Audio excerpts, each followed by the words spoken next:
தூய மத்தேயு எழுதிய நற்செய்தியிலிருந்து வாசகம். அதிகாரம் 28, இறை வசனங்கள் 8 தொடக்கம் 15 முடிய.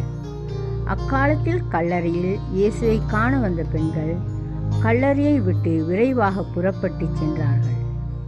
அவர்கள் அச்சமுற்றாலும் அதே வேளையில் பெருமகிழ்ச்சி உற்றவர்களாய் அவருடைய சீடருக்கு அறிவிக்க ஓடினார்கள். திடீரென்று இயேசு அவர்களை எதிர்கொண்டு வந்து வாழ்த்தினார். அவர்கள் அவரை அணுகி அவர் காலடிகளை பற்றி கொண்டு பணிந்து நின்றார்கள். அப்பொழுது இயேசு அவர்களிடம், அஞ்சாதீர்கள், என் சகோதரர்களிடம் சென்று அவர்களை கலிலேயாவுக்கு போகுமாறு சொல்லுங்கள், அங்கே அவர்கள் என்னை காண்பார்கள் என்றார். அவர்கள் போய்க் கொண்டிருந்த போது காவல் வீரருள் சிலர் நகரத்திற்குள் சென்று நிகழ்ந்தவை யாவற்றையும் தலைமை குருக்களுக்கு அறிவித்தனர்.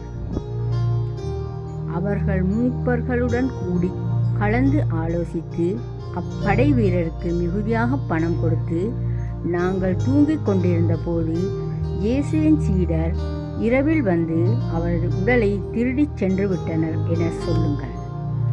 ஆளுநர் இதை கேள்வியுற்றால், நாங்கள் அவரை நம்பச் செய்து நீங்கள் தொல்லைக்கு உள்ளாகாதபடி பார்த்துக் கொள்வோம் என்று அவர்களிடம் கூறினார்கள். அவர்களும் பணத்தை பெற்றுக்கொண்டு தங்களுக்கு அவர்கள் சொல்லிக் கொடுத்தவாறே செய்தார்கள். இந்நாள் வரை இந்த வதந்தி யூதரிடையே பரவி இருக்கிறது. இது ஆண்டவர் வழங்கும் அருள்வாக்கு. கிறிஸ்துவே உமக்கு புகழ்.